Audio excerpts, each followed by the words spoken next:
Ok, estamos gravando. Bom dia a todas e todos. Estou falando isso sim para o benefício dos nossos visualizadores no YouTube. Aqui mais uma sessão do seminário de tese do programa de Política Científica e Tecnológica. Hoje a professora Flávia Consone, que divide comigo, não está presente, mas temos um convidado especial, professor Vitor Corrado Simões. Então, professor, eu vou te apresentar e já passo a palavra para você iniciar. Professor Vitor Corrado Simões serviu muito tempo como professor no ISEG, Instituto Superior de Economia e Gestão, na Universidade de Lisboa. Ele se aposentou em abril de 2020, faz pouco tempo.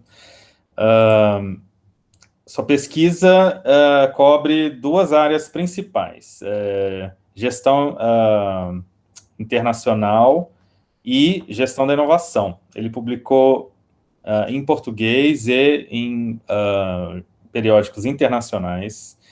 E o professor Simões se viu como presidente da Academia de Negócios, Academia Europeia Internacional de Negócios, ou European International Business Academy, em 1993, e agora é Fellow na academia. Ele está liderando, junto com o professor John Cantwell e Philip Googler, um projeto de pesquisa sobre a história da academia. Professor, peço desculpa se traduzir errado ali alguma coisa, mas fica à vontade para complementar. Então, já passo a palavra para o professor e após a gente faz o debate. Professor. Ok, obrigado. Já agora posso complementar duas coisas. A primeira é que não vinha no currículo que eu enviei, é que eu lecionei como professor visitante durante 4 anos na PUC do Rio, na Pontifícia Universidade Católica do Rio, até há 2016, creio eu. Outro ponto importante para quem está na área de política científica e tecnológica é que neste momento estou mesmo acabando, mesmo acabando, vou acabar, espero eu, segunda-feira, um trabalho para o Joint Research Center da Comissão Europeia sobre Science for Policy em Portugal. No fim, nós em política científica e tecnológica olhamos para o Policy for Science. O desafio que me fizeram neste projeto, que me deu bastante prazer, foi o Science for Policy, no fim, o aconselhamento científico. E em que medida é que o aconselhamento científico é relevante ou não para a decisão política. Portanto, este trabalho que eu espero acabar segunda-feira vai ser apresentado dia 16 de novembro em Lisboa, numa conferência, ou melhor, num workshop organizado pela Fundação para a Ciência e Tecnologia de Portugal, que é o Research Board em Portugal, e pelo Joint Research Center. Se forem ao site do Joint Research Center, podem se inscrever para esse workshop, porque o workshop é presencial, mas também online, e quem quiser acompanhar pode acompanhar também.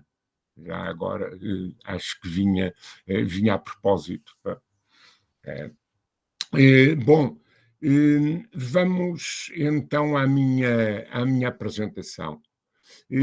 Basicamente, a apresentação que eu vou fazer, eu calculei para cerca de 40 a 45 minutos, conforme tínhamos previsto, e para depois ter as vossas questões, os vossos comentários, para termos alguma interação.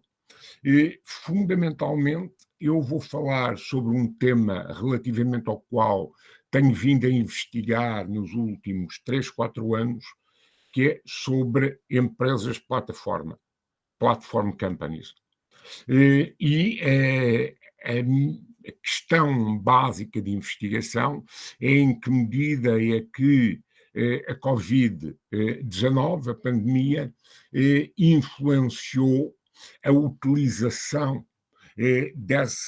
dos serviços desse tipo de empresas. Quais foram as consequências que teve para as empresas plataforma, e vou procurar depois fazer um pouco de antecipação, fazer prognósticos sobre o que é que poderá ser a evolução da utilização de plataformas no futuro, tendo em conta aquilo que esperamos que seja o fim da pandemia. Não sabemos exatamente quando. Aqui em Portugal, neste momento, e na Europa, as coisas estiveram melhor, agora começam outra vez a subir, mas esperemos que em breve consigamos ultrapassar o problema.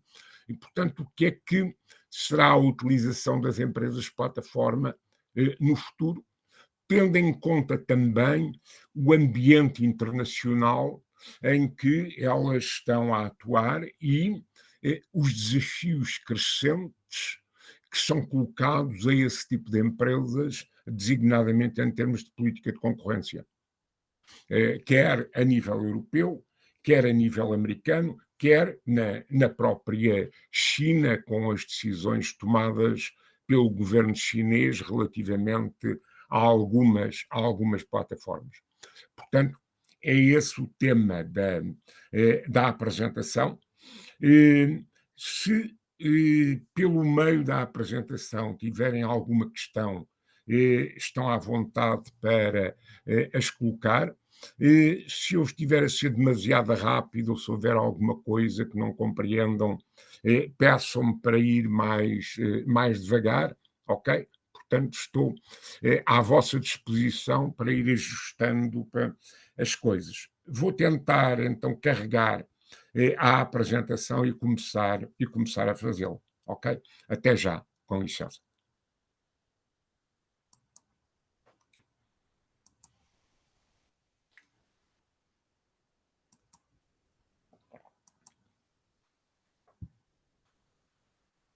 Ora. Ok, já estamos Já vendo. estão a ver o meu ecrã? Sim, sim. Ok, mas eu não estou a ver. Isso, não, tá certinho. Aí Está ok? apresenta. Isso, tá ok. Ótimo. Então, vou pôr em modo de apresentação. Isso, tá perfeito. Este é o tema. Eu esqueci-me de dizer que eu usei slides que já tinha usado, adaptei-os, e, portanto, a apresentação é em inglês, ou melhor, o PowerPoint é em inglês, mas a apresentação será em português. Mais uma vez, se tiverem alguma questão, estou à disposição para tentar esclarecer. Ok? Está toda a gente vendo? Está ok? Tá ótimo, tá ótimo. Pronto. Então, vamos a isso. Eu começo com Milton Nascimento, que eu gosto bastante da música dele, e a questão é: nada será como antes. E muita gente, depois da Covid, ou ao longo da Covid, se interroga: o mundo já não vai ser o que era depois da Covid. Será que é assim? O sol continua a brilhar, nós continuamos na estrada, o vento continua a soprar, mas de facto houve mudanças no nosso comportamento. E portanto, a questão que eu vou tentar abordar é se as coisas não vão ser como antes. Em que medida é que a pandemia influenciou o fenómeno que nós estudamos aqui, as empresas de plataforma, e em que medida é que o termo da pandemia vai levar também a mudanças. Em síntese, vamos procurar olhar para os efeitos da Covid-19 na utilização e nos resultados das empresas plataforma, mas vamos procurar ir um pouco mais além e olhar mais aprofundadamente esse tipo de empresas, porque se virmos bem, elas não são todas iguais. Houve empresas que beneficiaram com a plataforma e de uma maneira muito significativa, mas houve outras, se pensarmos, por exemplo, numa Uber ou numa Booking.com, que foram claramente prejudicadas com a plataforma porque a mobilidade das pessoas foi significativamente reduzida. E, portanto, esta minha apresentação procura responder a duas questões, que, de certa forma, eu já vos referi. Como é que a erupção, chamemos-lhe assim, da Covid-19, afetou as atividades internacionais das empresas plataforma? E, segundo lugar, como é que essas atividades se poderão desenvolver na fase pós-pandemia que todos esperamos que seja próxima. Portanto, são estas duas questões a que eu procurarei dar resposta. Eu começaria por definir empresas plataforma, a definição que eu normalmente uso.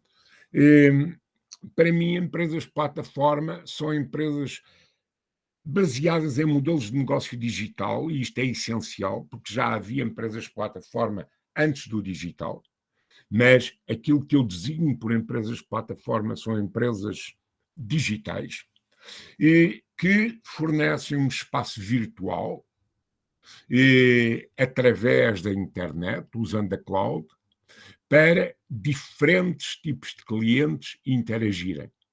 Daí que possamos ter empresas plataforma double-sided, em que há dois tipos básicos, oferta e procura, digamos assim, embora por vezes oferta e procura troquem de papéis. Se pensarmos num Facebook, por exemplo, é difícil dizer o que é oferta ou o que é procura. E por outro lado, essas plataformas podem ser também multi-sided, no sentido em que há diferentes tipos de atores interagindo. Pode haver, por exemplo, developers de aplicações para a utilização de determinadas plataformas, que são mais um elemento a ter em conta. Um aspecto que me parece bastante importante, não tanto em termos de política científica e tecnológica, mas também aí, mas sobretudo em termos de negócio internacional, é que a existência de um motor de software, permite a internalização do espaço de transações, embora as próprias transações sejam externalizadas, isto é, as transações são, na maioria dos casos, realizadas por entidades que não são a gestora da plataforma, mas, por outro lado, as transações realizam-se dentro da plataforma e, nessa medida, são internalizadas. Daí que, em minha opinião, a ideia que, por exemplo, um autor brasileiro como o meu amigo Ronaldo Parente dão de sharing economy, de economia de partilha, isso para mim é blá blá, é um pouco, não diria que é uma fraude, mas a maioria das empresas plataforma, ou daquilo que se chama economia de partilha, não tem de facto partilha nenhuma. Quem ganha é quem gera o software engine, quem gera o motor e, portanto, quem gera o espaço de transações. Embora muita gente pense que há uma partilha e uma partilha desinteressada, de facto, há formas de monetizar e transformar em dinheiro a utilização da plataforma. E por isso, para mim, o conceito de sharing economy, usado numa perspectiva ampla, como normalmente é usado, carece de sentido. Mas isso é um tema que nos daria pano para mangas, como se diz aqui em Portugal, para discutirmos. Temos aqui alguns exemplos sobre como vivemos num mundo que cada vez mais é dominado por empresas de plataforma. Estes números já são antigos, são de 2018. De qualquer forma, digamos, a mensagem principal continua a ser a mesma. Empresas, no fim, a GAFAM, Google, Apple, Facebook, Amazon, Microsoft, continuam a dominar. Isso mesmo acontece se olharem para este slide sobre as 100 maiores empresas mundiais, e cá continuam para as tais 5, para além das empresas chinesas que vão ganhando tração. E, portanto, vivemos, de facto, num mundo em que cada vez mais usamos os serviços de empresas de plataforma. Aqui, este slide mostra um outro aspecto interessante, como as empresas de plataforma dominantes são empresas americanas e empresas chinesas. Claramente a Europa está para trás nesta competição. Cá temos os 5 principais americanos, mais outros, digamos, daquilo que o Economist chama a segunda onda, ou o second tier, e empresas chinesas como a Tencent ou a Alibaba, que continuam a ser gigantes neste negócio. Em termos da caracterização das empresas plataforma, penso que há 5 factos estilizados que merecem ser referidos. Não sei se estou a ir a um ritmo demasiado rápido. Estão-me a acompanhar? Professor, tá excelente. O ritmo tá. Dá para Ok. entender muito bem. Os alunos também, né? Sim. Sim. Tá Vejam, excelente. Obrigado, professor. estejam à vontade. Ok? Quais é que são essas 5 características básicas das empresas de plataforma? Envolvimento direto com os stakeholders, se quiserem, com os utilizadores ou com os diferentes tipos de interessados, porque, sei lá, os advertisers não são exatamente utilizadores, mas são interessados relevantes no processo portanto, da plataforma. Segundo, o processo de automatização. Todas as transações são automatizadas, são standardizadas e processam-se no interior da plataforma, ou a maioria delas, conforme iremos ver. Em terceiro lugar, outro aspecto central das empresas de plataforma são os efeitos de rede. Efeitos da rede que, em alguns casos, são positivos, noutros são negativos, mas claramente, para haver tração, para haver movimento na plataforma, tem que haver 2 tipos de utilizadores, pelo menos. Em quarto lugar, a flexibilidade, a adaptabilidade, e em quinto, a escalabilidade, em diferentes níveis, conforme irei indicar a seguir. O que eu vou fazer já de seguida é tentar caracterizar mais especificamente cada um destes 5 aspectos. Relativamente ao envolvimento direto com os interessados, nós temos diferentes tipos de conexões, diferentes tipos de lados dentro da plataforma. Temos oferta, temos procura, temos developers, temos os advertisers, portanto, temos diferentes tipos de interessados, incluindo as próprias entidades de capital de risco que financiam a plataforma e, por outro lado, autoridades públicas, quer para as promover, quer para controlar os seus potenciais efeitos negativos. A utilização de APIs para desenvolver a própria plataforma e para estimular o envolvimento de utilizadores e, em última análise, a criação de ecossistemas com múltiplos intervenientes, não apenas oferta e procura. Um aspecto importante relativamente aos ecossistemas, designadamente em termos de negócios internacionais, é em que medida que eles são locais ou são globais. Há ecossistemas, se pensarmos numa Microsoft ou numa Google, ainda há pouco estava a discutir com o professor Marco, nós no ISEG usamos o Microsoft Teams aí e agora estamos usando o Google Meet e no fim acabamos por estar em 2 ecossistemas diferentes.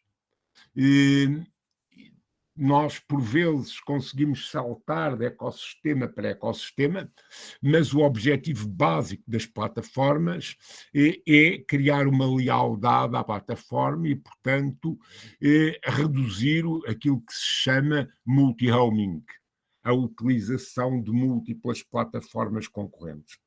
E esses ecossistemas, em muitos casos, têm uma dimensão global, internacional, mas noutros a dimensão local é extremamente forte e, portanto, isso condiciona o processo de expansão internacional das plataformas.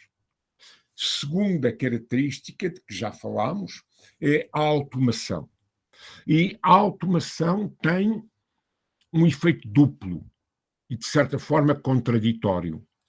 Porque, por um lado, a automação estimula a interação humana, a interação entre as pessoas, a facilidade no fim de utilização, mas, por outro lado, permite filtrar as interações e obter informações sobre essas interações.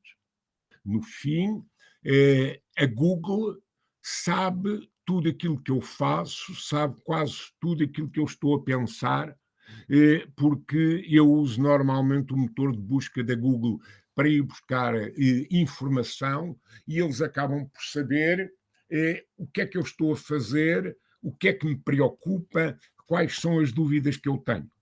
E, portanto, há esta duplicidade. Por um lado, o recurso à informação vai permitir à plataforma responder melhor ou às vezes antecipar até as minhas necessidades, mas por outro lado é um sentimento de desconforto haver de certa forma um Big Brother que is watching me. E portanto há aqui uma duplicidade. Outro aspecto importante que Monaghan, Coviello e coautores referiram é que a automação alterou a natureza da criação de confiança.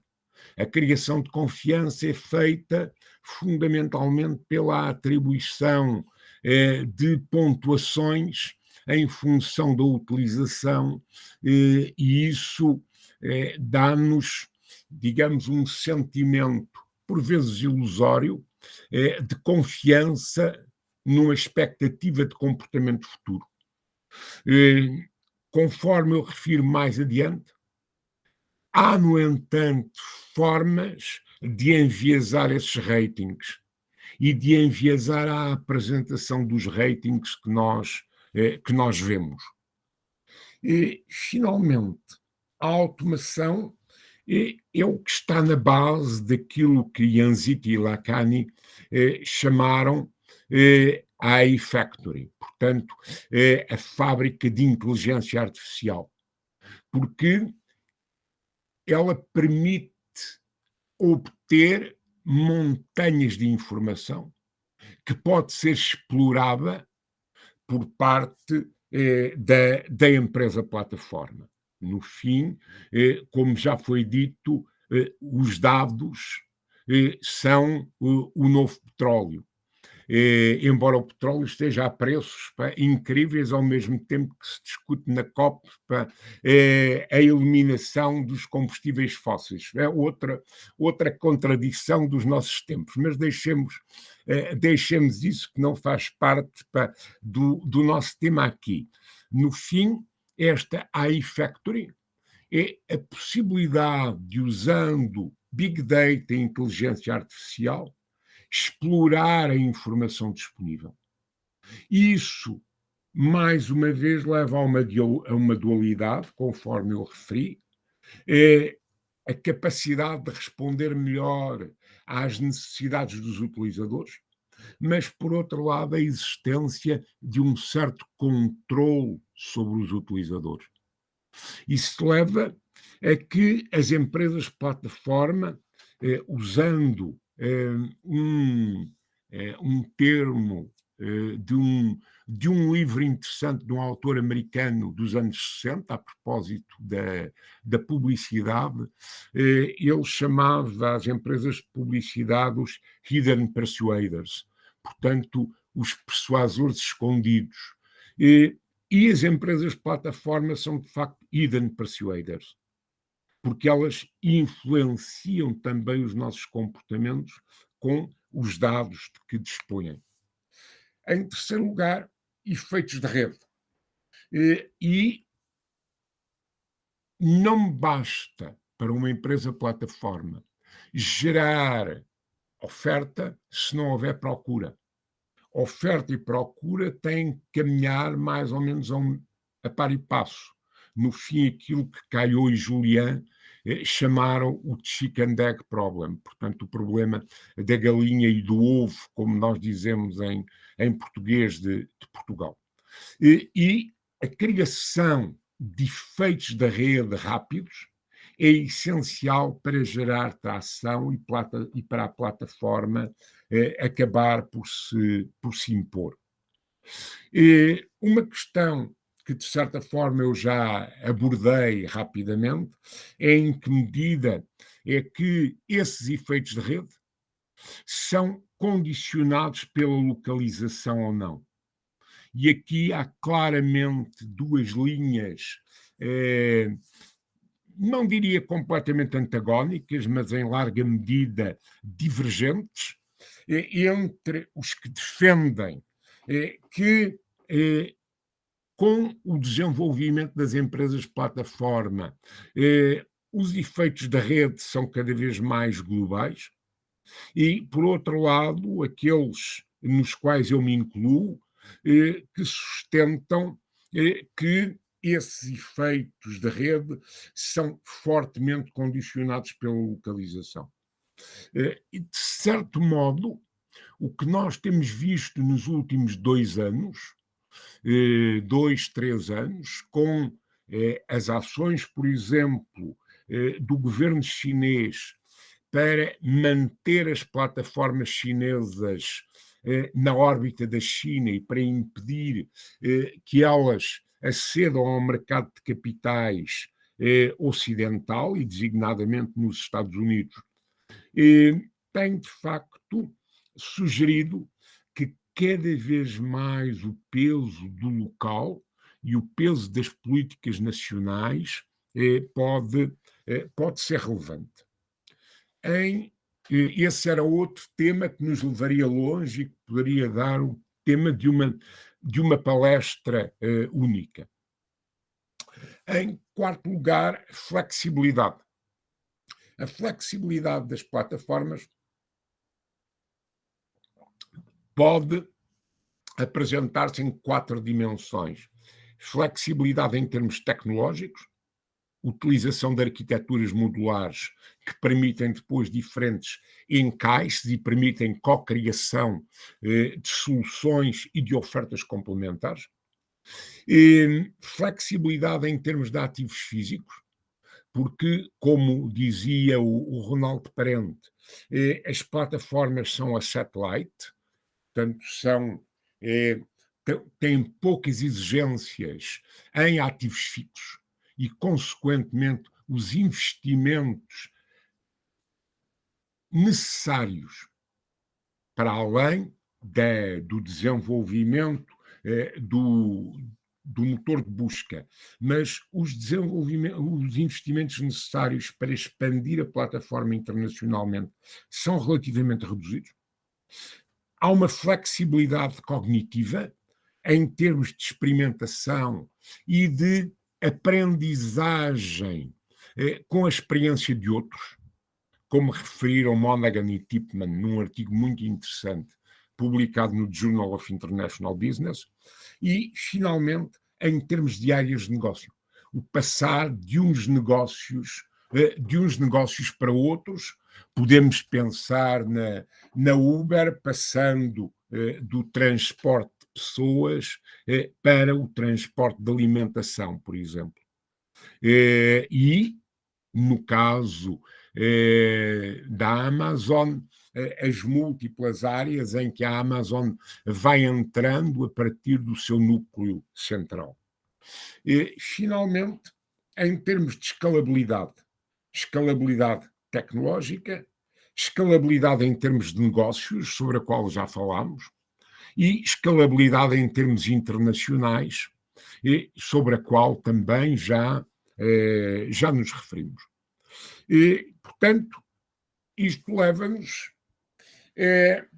a uma tentativa de caracterização das empresas plataforma. Eu, chegado aqui, gostaria de vos perguntar se há alguma questão. Oi, gente. Alguém quer... Alguma dúvida? O professor já encerrou? Não encerrei, vou continuar. Sim, ok. Vou continuar ainda a apresentação mais um pouco. Sim. E confesso que está a levar um pouco mais de tempo do que eu tinha planeado. Peço-vos Não se preocupe, professor. Mas gostaria de saber se há alguma questão. Vou clicar aqui no parar de apresentar para vos dar tempo a colocarem alguma questão neste momento. Eu tenho algumas, mas eu posso esperar o final. Já tem a Manuela. Pode falar, Manuela. Então, eu posso esperar o final também, e a gente faz as perguntas todas no final. De acordo. Mas, portanto, estão acompanhando sem dificuldades. Sim. Ok. Bom, então As boas-vindas ao Victor aí, diretamente da Holanda. Temos um aluno nosso. Ok, olá. Ele depois deve é Vitória. Ok, vou então retomar.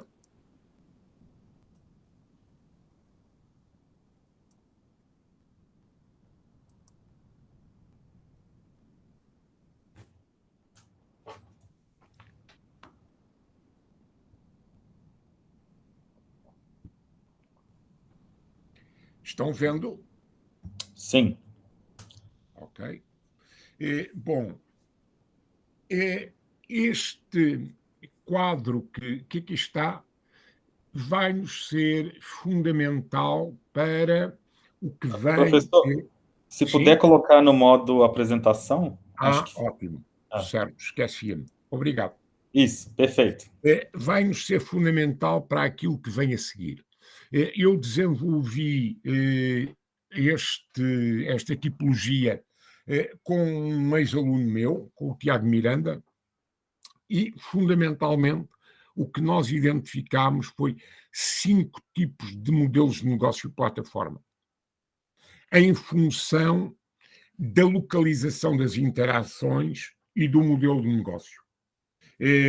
não tenho tempo para ir aos detalhes, mas o que eu queria sublinhar fundamentalmente é que há 5 tipos de modelos de negócio. Modelos de negócio que são completamente digitais, o caso do Facebook, ou do Instagram, ou do Pinterest, ou do Zoom, ou de outras empresas deste tipo, em que todas as interações têm lugar dentro da plataforma. Não há necessidade de interações externas à plataforma. Depois temos os marketplaces, em que há interações externas à plataforma na medida em que há ativos físicos que vão ser transacionados. Quando se trata de marketplaces em que a transação é sobre ativos digitais, nesta tipologia eles são classificados como fully digital businesses. Mas quando eu, por exemplo, compro um livro físico na Amazon, estamos perante uma transação no marketplace. Ou quando faço compras online, estamos numa transação no marketplace. Compras de ativos físicos. Depois temos serviços. E temos 3 tipos de serviços que envolvem interações online, mas também offline. Temos serviços de entrega de serviços, como o caso da Uber Eats, ou da DoorDash, ou da Deliveroo, em que a entrega do serviço propriamente dito, ou do objeto do serviço, tem que ser feita fisicamente, a menos que seja feita por um drone, mas tem que chegar fisicamente ao utilizador. Depois, serviços que são colocalizados e que têm alguma interatividade. Se pensarmos na Uber, ou na Lyft, ou na TaskRabbit, temos serviços que exigem um mínimo de colocalização entre utilizador e prestador de serviço. E, finalmente, temos serviços internacionais, que podem ser, em larga medida, internacionais, de utilização, designadamente, de espaços, e muito ligados à mobilidade de pessoas, como a Airbnb, ou a Booking, ou o TripAdvisor. E nós vamos ver como a pandemia teve efeitos diferentes sobre os diferentes tipos de serviços. Portanto, não podemos falar de efeitos da pandemia para as empresas plataforma em geral. E penso que deveríamos analisar em função do tipo de serviços em causa. E vamos apresentar aqui alguns exemplos antes de tirarmos conclusões. Temos aqui a evolução da cotação bolsista de algumas empresas, designadamente das 5, das GAFAM, e a evolução dos utilizadores do Facebook em consequência da pandemia, ou o crescimento do second tier de empresas plataforma, como a PayPal, como a Pinterest, o Snapchat, ou o Zoom, que cresceram de uma forma muito significativa com a plataforma, com a pandemia, ou aqui a utilização do Zoom em resultado da pandemia. Eu devo confessar-vos que, para mim, para as interações com o meu meio, digamos, profissional mais próximo, são muito feitas hoje por Zoom. Aqui isto é retirado de um trabalho interessante da OCDE sobre as plataformas e a resposta ao Covid-19, e vejam como há atividades de empresas de plataforma que claramente cresceram, as de cima, mas há outras, como a reserva de restaurantes, ou os transportes, ou os serviços de hotelaria, que diminuíram substancialmente, precisamente porque houve uma limitação da movimentação de pessoas. E, portanto, isso leva a que a tipologia que eu vos propus anteriormente possa ser usada para identificar quais foram os efeitos da Covid-19 sobre a evolução das empresas de plataforma. E temos claramente 3 tipos de plataformas cujas atividades cresceram substancialmente, os negócios totalmente digitais, os marketplaces, porque cada vez mais fomos fazendo compras online, e a entrega de serviços offline, como o caso da Uber Eats ou de outras situações semelhantes, em que, de facto, as pessoas ficavam em casa, não podiam ir ao restaurante e, consequentemente, procuravam comprar ou utilizar as plataformas para fazer a delivery, a entrega dos serviços de restauração. Em contrapartida, os serviços mais ligados ao transporte, exigindo mais colocalização, diminuíram substancialmente. Quer os serviços colocalizados offline, quer os serviços de hotelaria e da reserva de viagens, portanto, os serviços interativos offline. Portanto, temos comportamentos claramente diferentes consoante o tipo de plataforma. A questão que se coloca agora é como é que o pós-pandemia, o que é que o pós-pandemia nos vai trazer? Vamos voltar atrás ou, como dizia o Milton Nascimento, nada será como antes? Ou será alguma coisa pelo meio? Não sabemos, não tenho uma bola de cristal que me permita dizer isso. Eu sigo sempre o princípio de um filósofo português chamado João Pinto, que uma vez disse que prognósticos só no fim do jogo. Resta-me acrescentar que esse filósofo foi ala direito do Futebol Clube do Porto e jogou na Seleção Nacional Portuguesa, mas de facto prognósticos só no fim do jogo. E eu aqui estou a tentar fazer prognósticos antes do fim do jogo e, portanto, eles podem ser errados e tenho plena consciência disso. Para tentar fazer esse prognóstico, eu tenho em conta, em primeiro lugar, que existe uma tendência desglobalizante. A globalização foi perdendo vigor, foi perdendo força.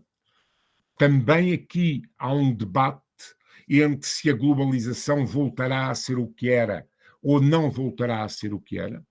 A minha opinião, não vai ser possível no horizonte mais próximo, eu diria nos próximos 5 anos, a voltar a ter uma normalização das relações entre Estados Unidos e China que permitam o ressurgir da globalização. Muito pelo contrário, estamos numa fase de bastante turbulência e, portanto, acho que há um movimento, pelo menos no curto prazo, antiglobalizante. Por outro lado, têm sido feitos designadamente por empresas de consultoria, trago aqui uns elementos da Accenture, sobre a utilização de vários serviços, utilizando plataformas, e o que, como aumentaram durante o Covid e como se espera que se mantenham ou não. E reparem, por exemplo, como as compras online se espera que continuem a aumentar, porque, de facto, como disse o senhor Satya Nadella, o CEO da Microsoft, em 2 meses foram dados saltos que levariam 2 anos a conseguir, e houve, de facto, mudanças significativas de comportamentos. Consequentemente, eu creio que aquilo que nós vamos assistir vai ser a uma continuação de crescimento forte dos 2 primeiros tipos de plataformas, de fully digital business e de marketplaces, porque, digamos, aí as mudanças vieram para ficar e a utilização desse tipo de serviços vai manter, digamos, um ritmo de crescimento considerável. Em contrapartida, os serviços de entrega baseados em plataformas vão diminuir um pouco, uma vez que a mobilidade das pessoas, uma vez, digamos, desaparecida ou controlada a pandemia, vai aumentar significativamente e, portanto, vai haver menos necessidade de comer em casa, de contenção, e, portanto, já saberá bem para ir ao restaurante e encontrarmos com os amigos e vermos a comer num sítio com um panorama magnífico, é melhor do que comer entre 4 paredes em casa, a menos que a companhia seja muito, muito boa. Mas penso que relativamente aos serviços offline colocalizados, vai haver um crescimento no curto prazo, mas vai haver depois uma redução de ritmo de crescimento, designadamente nos serviços de transporte tipo Uber ou Lyft. E fundamentalmente por 2 razões, em minha opinião. Primeiro, pela resposta de concorrentes locais, que cada vez mais vão desenvolvendo as suas próprias plataformas e têm um conhecimento melhor da clientela local. Em segundo lugar, porque vão surgir novas formas de resposta às necessidades, designadamente o car sharing, a curto, médio prazo, e depois os veículos autoconduzidos a um prazo mais longo. Finalmente, os serviços offline com uma natureza mais internacional, ligados ao transporte e ao turismo internacionais, vão retomar a partir do momento em que se considere que os riscos da pandemia já são pouco significativos. Dizia-me ainda esta semana uma amiga minha brasileira que eu lhe perguntava se ela ia a uma conferência que vamos ter em Madrid no próximo mês, e ela disse-me, não vou, porque para fazer viagens intercontinentais ainda não me sinto completamente confortável. Eu compreendo que para fazer uma viagem de 10 horas do Rio até Madrid, de facto, seja demasiado tempo a usar a máscara.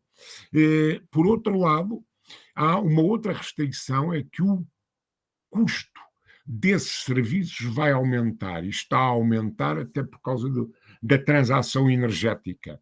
Mas, em todo o caso, creio que a procura vai ganhar ritmos bastante significativos e, portanto, estes são os resultados da reflexão que eu fiz sobre os desenvolvimentos pós-pandemia. Será ainda necessário ter em conta que as empresas plataforma estão a ser objeto de um controle cada vez mais intenso. E esse controle cada vez mais intenso é observado em todos os países, desde a Austrália e da China até os Estados Unidos e a União Europeia. As principais preocupações que levam a esse controle são a gestão da informação, a gestão dos dados, a falta de transparência das plataformas, a difusão de conteúdos não verificados e de conteúdos falsos, em última análise, comportamentos anticompetitivos. No caso das plataformas de delivery ou de serviços de táxi, as práticas trabalhistas, que estão a levar a aumentos significativos dos custos e a própria evasão fiscal. Portanto, tudo isto leva a que as empresas plataforma, e logicamente e positivamente, em minha opinião, estejam a ser objeto de um escrutínio por parte dos poderes políticos cada vez mais intenso.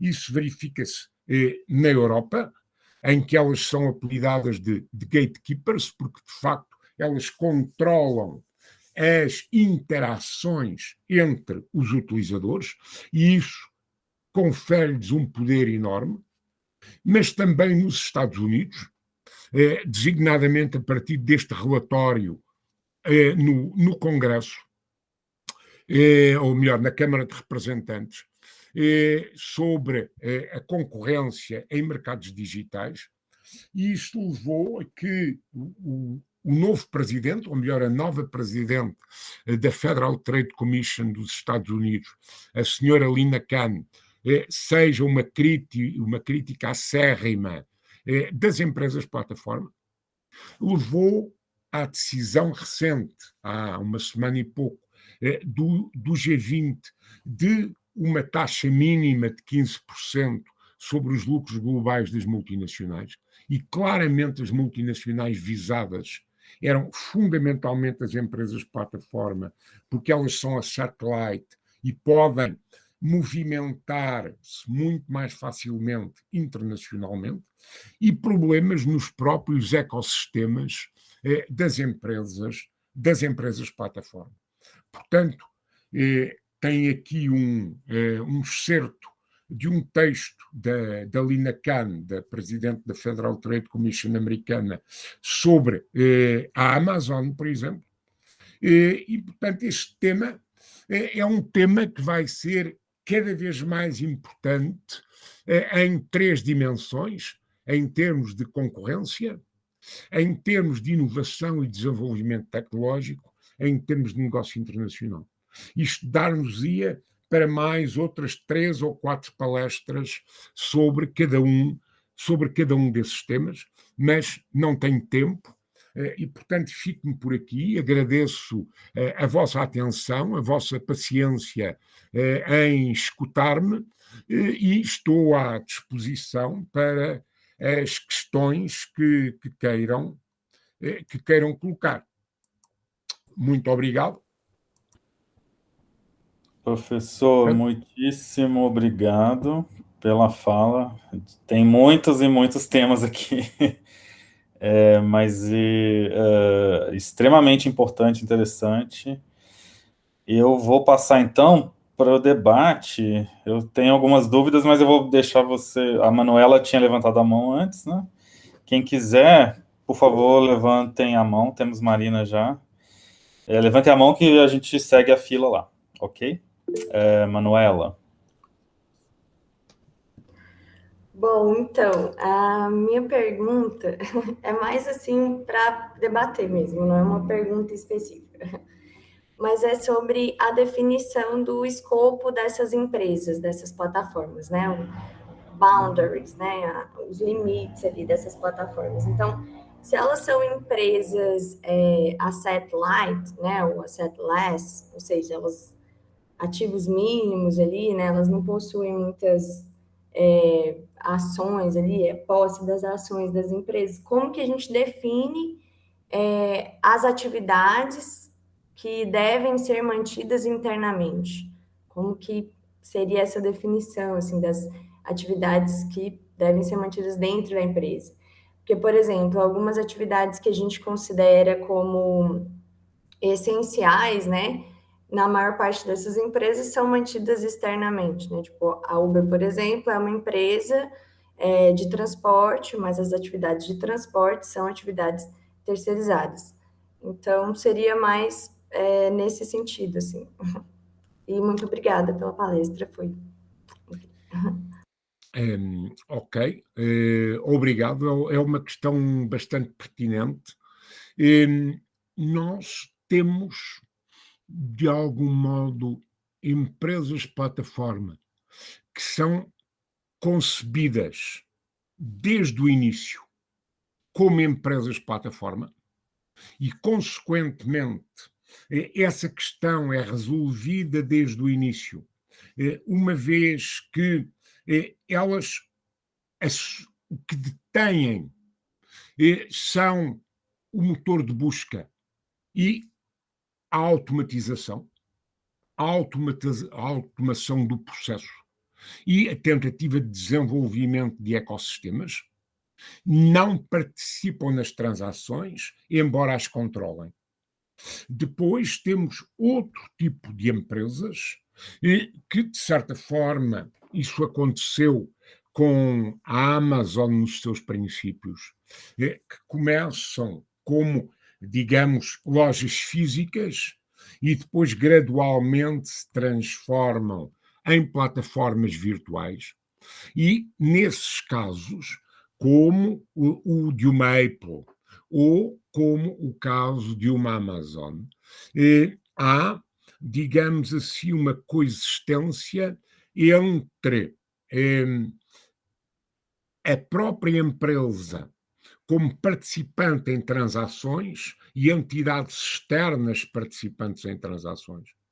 O que leva a que, de certa forma, os motores de busca tendam a colocar à frente as ofertas provenientes da própria empresa em relação às ofertas de terceiros. Isso é uma das questões centrais em termos de política de concorrência. Como garantir que há aí um mínimo de equidade em termos da criação, em termos da criação de mercado. Mas a sensação que... Outra questão ainda relacionada com isso, em termos de política tecnológica, é a utilização das informações obtidas na plataforma para o desenvolvimento de novos produtos. A Apple, por exemplo, tem sido acusada disso, de usar informações dadas por developers externos para depois ela desenvolver internamente novas ofertas de produtos. E, portanto, creio que aí há decisões que são internas às empresas, mas também, cada vez mais, vai haver uma ação por parte das entidades públicas para criar um level playing field, no fim, condições minimamente equitativas de comportamento dessas empresas. Vamos ver o que é que o futuro nos reservará. E obrigadíssimo pela questão. Eu acho que a Marina estava antes, né, do que o César, mas... bom, pode ser, Marina, o César... Estava sim, ela estava antes, sim, professor. Tá. Pode ir, César. Então, vamos lá. Vai, Marina, depois César. Isso. Vai. Ladies first. Isso. Obrigada. Eu anotei aqui umas coisas que eu quero falar. Então, a gente sabe que as plataformas digitais estão passando por um processo de mudança tecnológica advinda da internet das coisas, da 5G, né? Por outro lado, o debate traz uma dimensão geopolítica sobre as relações entre essas tecnologias, organizações e nações, no sentido de que passa a haver um conflito entre as narrativas chinesa e norte-americana, através de uma guerra tecnológica disfarçada de guerra comercial, eu diria. Não sei o que o senhor acha disso. De qualquer forma, algumas empresas se camuflam para disputar esse ambiente competitivo, atuando indiretamente nessas disputas, né? Então, eu queria saber como que o senhor vê isso e como que o senhor analisa o leilão português de um modo geral. Como analiso, perdão? O leilão português de um modo geral, como que o senhor vê o processo, que se foi bem sucedido, não, o que o senhor acha? O leilão de 5G de Portugal. O leilão de 5G. Ok. O leilão de 5G fechou a semana passada. Confesso que não me sei pronunciar sobre isso. Não tenho conhecimento. Um dos gestores da Anacom é um bom amigo meu, espero ir almoçar com ele na próxima semana, nessa altura poderei saber mais alguma coisa, mas é uma área em que, confesso, não investi e, portanto, não estou em condições de lhe responder. Relativamente aos aspectos geopolíticos, claramente há duas narrativas diferentes. Aquilo que me parece é que há, de facto, uma separação dos interesses chineses e dos interesses norte-americanos e ocidentais de uma maneira geral, e portanto penso, há um trabalho que fiz sobre isso com o meu colega Manuel Mira Godinho, que não está ainda publicado, submetemos a uma revista e, portanto, estamos à espera da opinião dos reviewers, sobre a guerra tecnológica entre China e Estados Unidos, a partir da análise de patentes, e de patentes no EPO e no SPTO, aí a conclusão que nós tiramos, basicamente, é que os Estados Unidos ainda estão mais avançados que a China, mas essa diferença está a reduzir-se cada vez mais.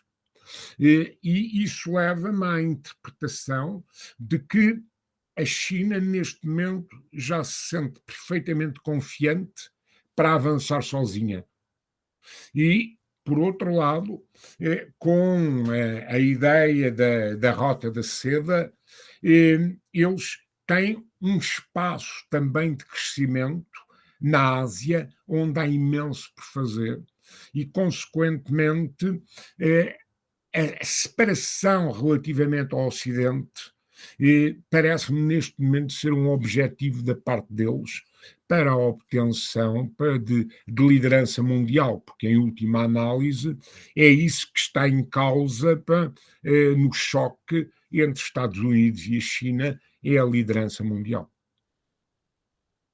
E claramente a dinâmica chinesa é maior que a dinâmica ocidental. César. Bem, gente, bom dia. Professor Corrado, primeiramente um prazer revê-lo. Muito obrigado por aceitar o convite. A palestra foi mais uma vez ótima. Professor, tenho na verdade duas perguntas. Aliás, antes de fazer as perguntas, eu conversei agora há pouco com o Ricardo Almeida, que foi seu orientando no ISEG, mandou um grande abraço para o senhor, disse que não vai poder participar dessa palestra, porque ele foi chamado para uma reunião de última hora. Mas ele mandou um grande abraço para o senhor. Ok, ótimo. Já há uns tempos que não falo com ele. Professor, a primeira pergunta é sobre a inserção do poder público, digamos assim, no mercado de empresas plataforma. A gente vê alguma reação aqui no Brasil, por exemplo, no Rio de Janeiro e em Brasília, a criação de uma plataforma de gestão de táxis, ou de transporte, mais propriamente, com uma reação ao Uber. E até também o senhor mencionou agora o professor Manuel Mira Godinho, em relação a patentes também, a gente tem uma criação de uma plataforma de comercialização que faz o matchmaking entre produtores de tecnologia, universidades, enfim, e a demanda, o mercado. Então, a primeira opinião, como é que o senhor vê essa inserção do poder público também tentando, por meio das plataformas, promover um desenvolvimento?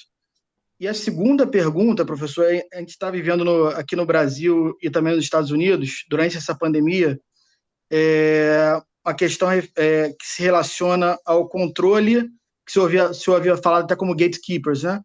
Ao controle das informações que são publicadas sobre notícias, sobre fake news e em relação à pandemia, isso afetando, por exemplo, o presidente no Brasil, afetou o Donald Trump antes nos Estados Unidos, e uma discussão forte em relação a isso, se isso aí seria uma violação da liberdade de expressão versus a informação correta para todos os cidadãos, né? Então, eu queria que o senhor comentasse também, por favor, um pouco sobre isso.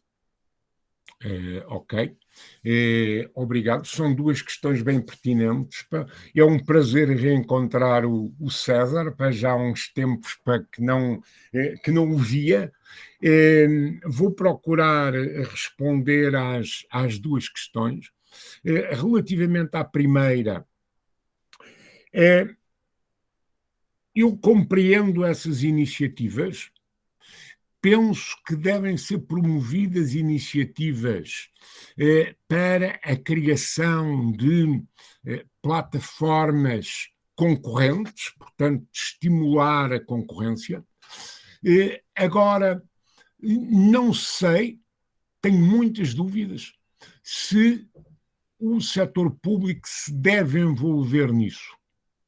Porque se a iniciativa não vier dos interessados, não vier das empresas proprietárias de táxis, não creio que seja o governo por si mesmo que consegue alterar o mercado.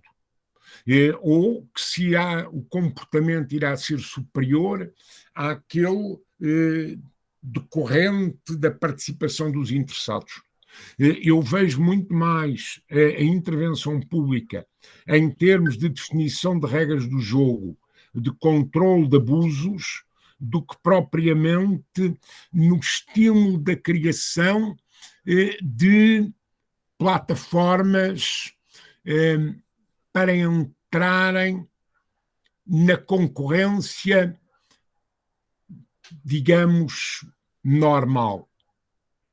Já vejo melhor a criação de plataformas por parte de entidades públicas, numa lógica de sharing, de verdadeiro sharing, de partilha de informação, por exemplo, sobre doenças, de identificação para as soluções encontradas pela medicina para doenças graves ou para doenças raras.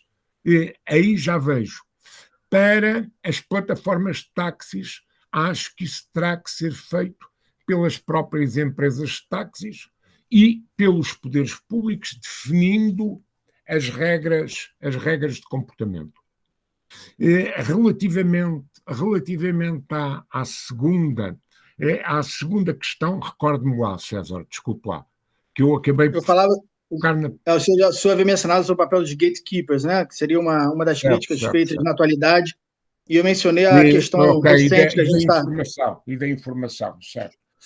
Acho que aí, de facto, faz todo o sentido a intervenção pública.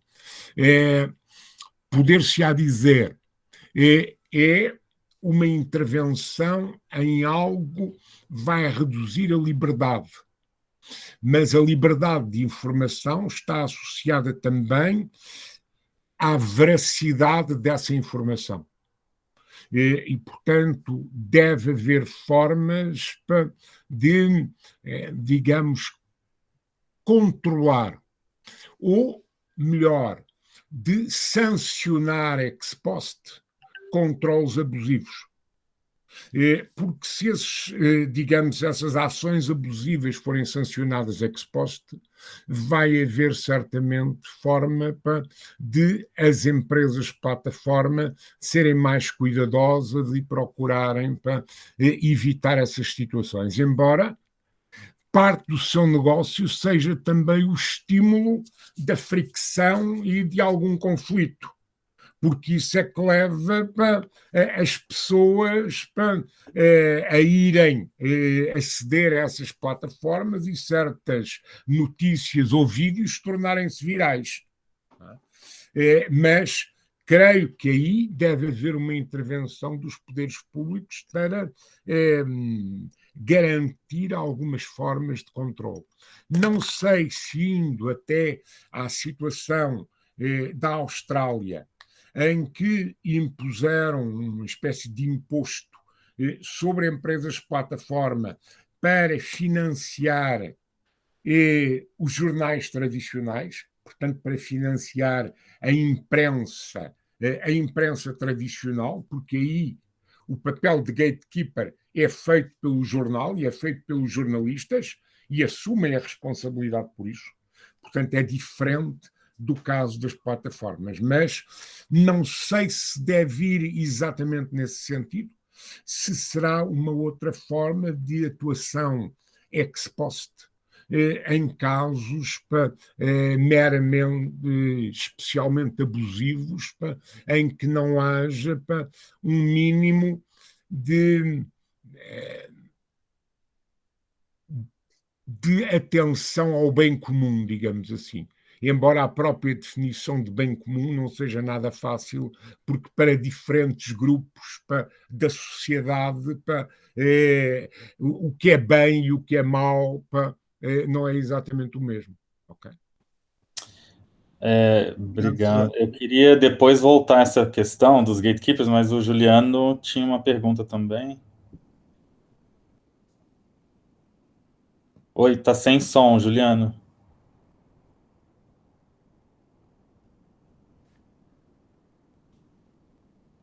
Bom, eu posso ler então. Você está sem microfone, é isso? Eu posso ler. Então, a pergunta que o Juliano Sanches, nosso aluno, faz: qual o papel do ERP em relação à expansão das plataformas digitais?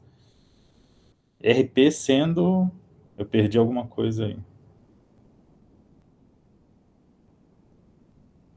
Para mim, Enterprise Resource Planning. Não sei. Sim, ok. Então, essa é a pergunta, professor. Depois eu faço uma.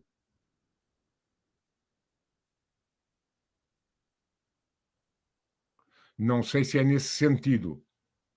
Juliano, é nesse sentido? Pode escrever. É isso, Juliano? Softwares de controle no processo de transformação digital. Certo. Não, vamos lá ver. Isso faz absolutamente parte do modelo de negócio das empresas plataforma. É algo que está, digamos, inerente ao negócio de plataforma e ao design do software que vai gerir digamos, as transações na plataforma. Claramente que sim. É isso. Bom, eu queria voltar, então eu me inscrevi aqui, a questão que o César coloca, para mim é o que mais interessa, digamos assim, né, pessoalmente. Eu acho que também interessa em termos do nosso programa, né, essa questão da mudança tecnológica disruptiva que é causada pelas empresas de plataforma, né, e eu penso dois exemplos importantes, que um a gente já falou, que é da gestão da informação, veracidade, etc. Quem tem acesso a qual informação e de que formas. E tem um outro exemplo que no Brasil é muito importante, que é a disrupção de relações trabalhistas, né? A Manuela vai pegar um pouco isso no doutorado dela. Eu lembro das greves de Uber, que foram feitas aqui no Brasil. Eu lembro, eu não sei se na Europa é igual, mas no Brasil você tem uma precarização do trabalho que já era precário e precarizou mais por conta das plataformas. Empresa como iFood, não estava na sua lista, mas é uma empresa importante aqui, além de Uber Eats e outras, né? Esse modelo de Então, assim, a minha questão é, você tem uma dinâmica disruptiva muito forte de alguns fenômenos, como a relação de trabalho, e a questão da informação, que eu acho que é até mais importante, né? Como que na Europa e no mundo isso está sendo colocado em termos de regulação, né? No caso da informação, eu acho que os efeitos são muito maiores, a disrupção, né? E a subversão de formas de acesso à informação e até de democracia começam a ser debatidas, né?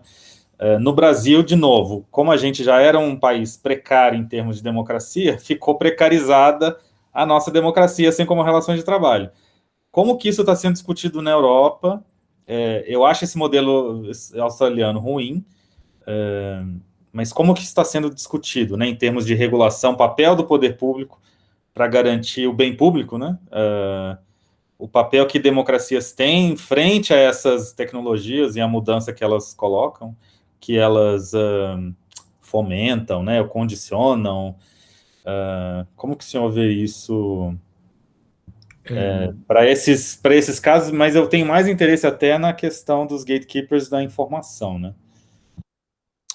Vejamos, eu começaria pelo caso da precarização do trabalho e da uberização, digamos assim. Nos Estados Unidos, houve uma decisão de um tribunal californiano de considerar que os trabalhadores da Uber não eram trabalhadores independentes e que deveriam ser considerados como assalariados ou quase assalariados. E isso foi no próprio dia das eleições americanas, foi objeto de um referendo no estado da Califórnia. E os cidadãos californianos acabaram por votar a favor dos interesses da Uber e, portanto, de esses trabalhadores continuarem com o estatuto que tinham. Portanto, há aqui uma contradição entre os interesses públicos e os interesses de certos grupos sociais também. Porque se os trabalhadores vierem a ser considerados como trabalhadores por conta do trem, como se diz aqui, e não como trabalhadores independentes, isso significa que eles vão ter direito a um conjunto de benefícios que, em minha opinião, deveriam ter de facto, mas isso vai levar também a um aumento da massa salarial e dos encargos e, consequentemente, a preços mais elevados na prestação de serviços. E os californianos decidiram contra. No entanto, já depois disso, houve em outros estados decisões de tribunais a nível estadual de que os trabalhadores dessas plataformas não devem ser considerados como trabalhadores independentes, mas sim como trabalhadores por conta de outrem, porque no fim a relação de trabalho configura as principais formas da relação de trabalho normal por conta de outrem. No Reino Unido, houve uma decisão que vai no mesmo sentido, de que não exatamente de serem trabalhadores por conta de outrem, mas de não serem trabalhadores completamente independentes e, portanto, seria um tratamento, chamemos-lhe meio termo. A nível da União Europeia, eu creio que a tendência vai claramente no sentido de estabelecer um quadro jurídico que regula essas relações. Admito que não seja exatamente o do trabalhador que trabalha numa fábrica ou numa outra atividade tradicional, mas uma forma que garanta condições de trabalho minimamente justas nesse tipo de relações. Relativamente à questão dos gatekeepers, eu acho que essa questão é uma questão absolutamente central em termos de política de concorrência hoje. Em termos de política de concorrência e quase diríamos em termos de cidadania, de política pública, em termos mais gerais, creio que terá que haver e vão ser certamente encontradas formas de alterar a situação existente e de criar mecanismos que permitam reduzir o risco. Eu não diria eliminar, porque acho que é extremamente difícil. Às vezes, digamos, as coisas tornam-se virais de uma forma que é muito difícil compreender e perceber e controlar, mas de modo a atenuar os efeitos mais nefastos, os efeitos mais negativos dessa difusão de informação, fundamentalmente com o objetivo de estimular digamos, a utilização das plataformas. Porque, em larga medida, o objetivo de negócio é esse. Mais do que um objetivo político ou de outro tipo, é um objetivo de negócio de estimular a contradição, a tensão, para haver mais tráfico dentro da plataforma, e eu acredito que a nível europeu isso seja feito. Sei que a comissária Verstager, que é quem tem a política de concorrência a cargo e as empresas de plataformas, está fortemente determinada nesse sentido, e, portanto, eu acredito que a nível europeu venha a aparecer ao longo deste ano algumas decisões relevantes sobre isso. Não sei em que medida poderá ou não haver uma concertação com os Estados Unidos, mas, por outro lado, a decisão a nível do G20 sobre os impostos vai num bom sentido, é a minha opinião, e vai no sentido de, digamos, criar um quadro jurídico que controle de uma forma mais adequada o comportamento das empresas de plataforma, porque elas, em certa medida, prestam serviços que são extremamente importantes, e durante a pandemia isso claramente aconteceu, mas, por outro lado, aproveitam os buracos de uma legislação que estava, ou de um quadro jurídico que estava pensado para negócios tradicionais e não para negócios virtuais, como são os das empresas de plataforma. A gente está, talvez, num momento semelhante ao do Sherman Act, né, do século XIX. Há quem diga isso. Há Sim. quem diga isso. Pietro. Vocês estão me ouvindo? Sim, estou. Sim. Professor Vitor, primeiro, muito obrigado pela sua exposição. Foi muito interessante ouvir alguém mais falando sobre economia de plataforma aqui no nosso programa. Primeiro, eu queria saber, na verdade, a sua opinião. O senhor acha que as empresas incumbentes, aquelas seculares, desde o século XIX, têm chance nessa economia das plataformas? Ou é muito difícil elas mudarem? O que o senhor acha?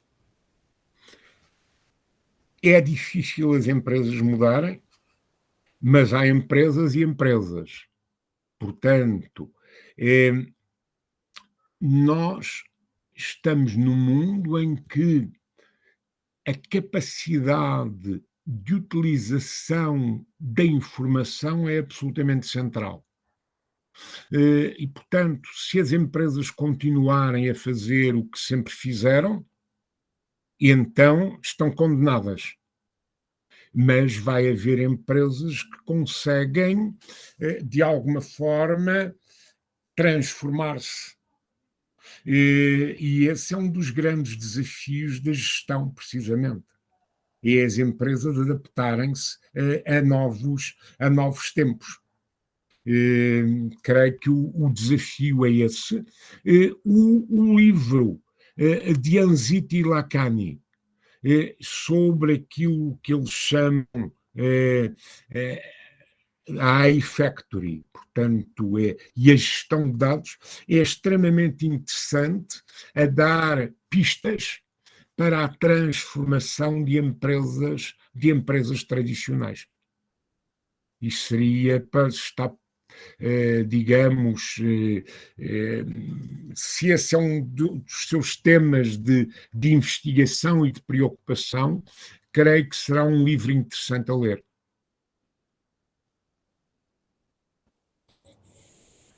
Gente, mais alguma? Eu tenho uma outra dúvida, mas vai mudar de assunto.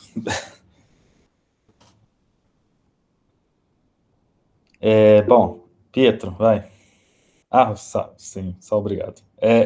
Professor, eu tenho uma outra dúvida que é um pouco fora da palestra, que você mencionou aquele projeto do Science for Policy, que é um tema também que me interessa muito. Se você pudesse adiantar, assim, que tipo de... É um relatório que está sendo composto? É um projeto em andamento? Que tipo de coisas isso... Como que funciona em Portugal, né? Porque aqui no Brasil a gente vê uma crise muito forte do papel que a ciência tem na política pública, na tomada de decisão, né? A Covid foi um exemplo muito grande desse lugar muito incerto, né, da ciência na política. Como que o senhor vê isso e como que isso está funcionando em Portugal, né? Vamos responder em duas ou três fases. Aquilo que eu estou a fazer foi por desafio do Joint Research Center da Comissão Europeia. Eles têm uma linha de trabalho que é a Science for Policy. Tem outra designação, mas basicamente é essa a linha de trabalho. E estão a fazer seminários em diferentes países. Para cada um desses seminários, eles convidam especialistas locais para tentar fazer o ponto de situação daquilo que existe, do que eles chamam o ecossistema de Science for Policy no país. Eu posso lhe enviar os dois relatórios, ou dar-lhe para as referências de links, dois relatórios já disponíveis, que são o da Dinamarca e o da Grécia. Penso que o da Estónia vai ficar em breve. Sim, gostaria muito. E o português, a partir de 16 de novembro, ficará disponível. O que é que eu concluí no caso português? É que não há um ecossistema. Há uma diversidade de clusters de relacionamentos, mais ou menos fortes, em áreas diferentes, mas não há nenhuma formalização de processos, não há nenhuma coordenação geral de como a utilização do scientific advice, do aconselhamento científico, deve ser feita. E depende muito de relações pessoais, relações quer a nível de confiança política, quer a nível de confiança pessoal, e, portanto, não há regras. É um campo onde se torna necessário haver formalização de procedimentos, de princípios a esse respeito. Ok? Mas quando o relatório estiver disponível e não estiver... Bom, neste momento ele ainda não está concluído. Depois vai ficar sob embargo até dia 16. E depois, quando estiver disponível, depois posso enviar-lhe uma cópia com todo o gosto. Gostaria muito, professor. Okay. E algumas dessas características batem com o Brasil, né? A gente tem essa tradição também Admito que sim, em alguns lugares é muito ainda há outra coisa, é o facto de ser um Estado federal e, portanto, isso pode levar ainda a uma maior diversidade, não é? Sim. Excelente. Pessoas, e aí? Mais perguntas, comentários para o nosso convidado? Bom, tenho pena de não conseguir responder à Marina relativamente ao 5G, mas isso não sei. Tá sem som, Marina? Tá sem som. Acho que ela não vai conseguir. Bom, gente, então, acho que eu posso... Mas reparem uma outra coisa. Sim. Como, no fim, nós estamos aqui a trabalhar em conjunto e a partilhar ideias, tendo por base uma plataforma. Pois é, isso, e usar professor, os serviços de uma empresa plataforma. Portanto, não podemos ver as coisas de uma forma única. Há diferentes tonalidades. E Sim. elas fazem parte da nossa vida. Não podemos deitar fora o bebé com a água do banho. E esse é um dos grandes desafios da regulação. Porque não se pode, não se deve, em minha opinião, eliminar o negócio, porque o negócio tem aspectos extremamente positivos em termos de bem-estar das pessoas e em termos de desenvolvimento tecnológico. E, portanto, nessa medida, a analogia com o Sherman Act, acho que faz sentido. E eu penso que em breve nos Estados Unidos vai surgir também alguma coisa a esse respeito e, eventualmente, a decomposição de algumas grandes empresas. Eu admito que isso possa acontecer.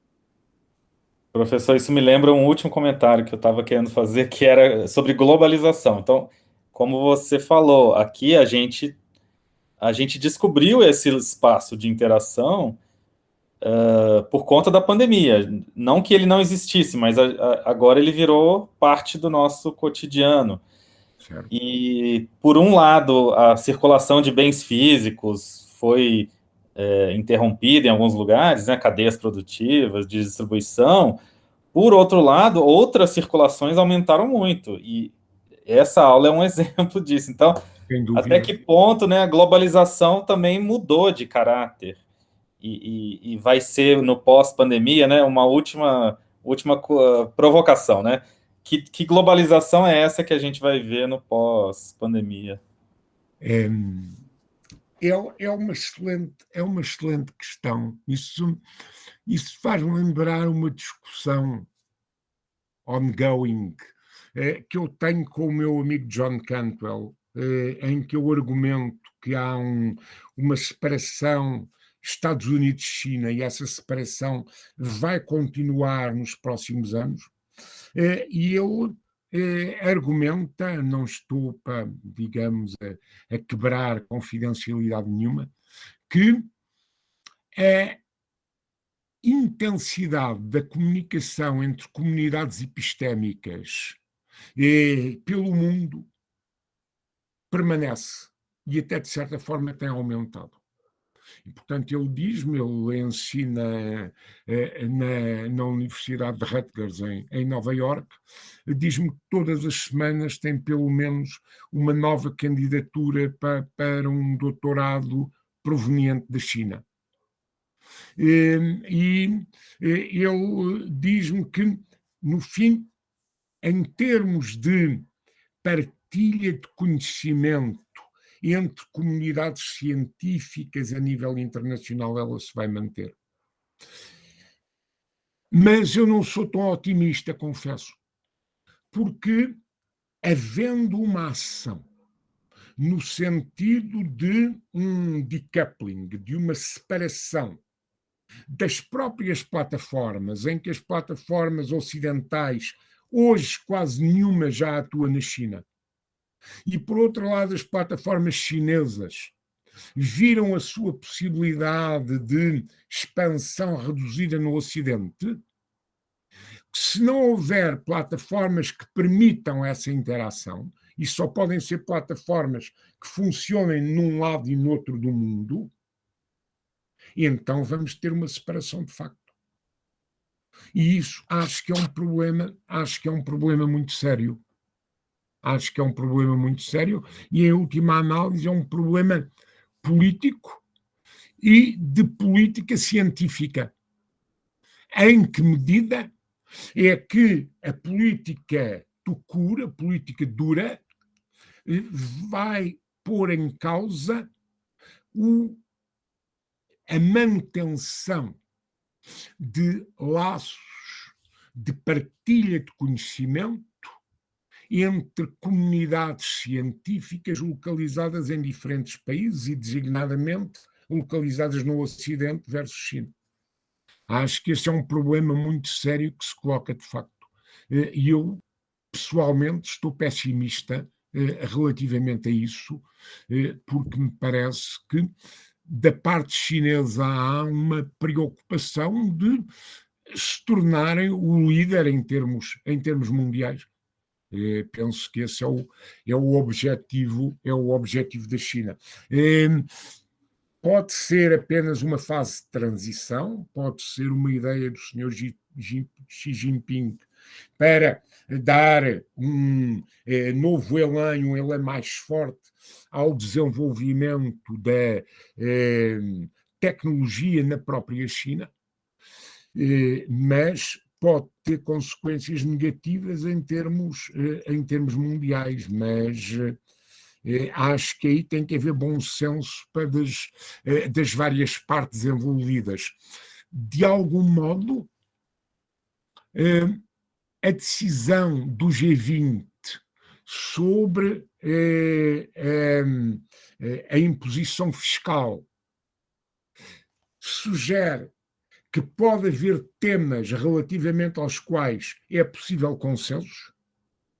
Espero que relativamente ao clima, e voltamos ao GOP, a Flávia não está cá, mas está a tratar do GOP por nós, isso seja também possível, embora o facto de nem Putin nem Xi Jinping terem ido a Glasgow também tem o seu significado, parece-me, mas admito que possa haver, digamos, temas que são temas transversais, que são temas da humanidade, que sobre esses se consiga ultrapassar as divergências políticas e encontrar formas de consenso. Mas isto é um bocadinho wishful thinking. Excelente, professor. Fascinante a sua palestra. Eu queria, então, agradecer em nome da Flávia e da turma toda sua disponibilidade em compartilhar aqui esse diálogo conosco. Nada, pela minha parte foi um grande prazer trabalhar convosco, foi um prazer também reencontrar o César Fava e conhecê-lo e conhecer o resto do grupo, e estou à disposição, tenho o meu contacto de mail e, portanto, podem sempre contactar-me se surgir alguma questão, se quiserem a minha opinião, terei todo o gosto. É sempre um prazer interagir com pessoas do outro lado do oceano e falar a nossa língua comum. Obrigado, eu vou aqui interromper a gravação.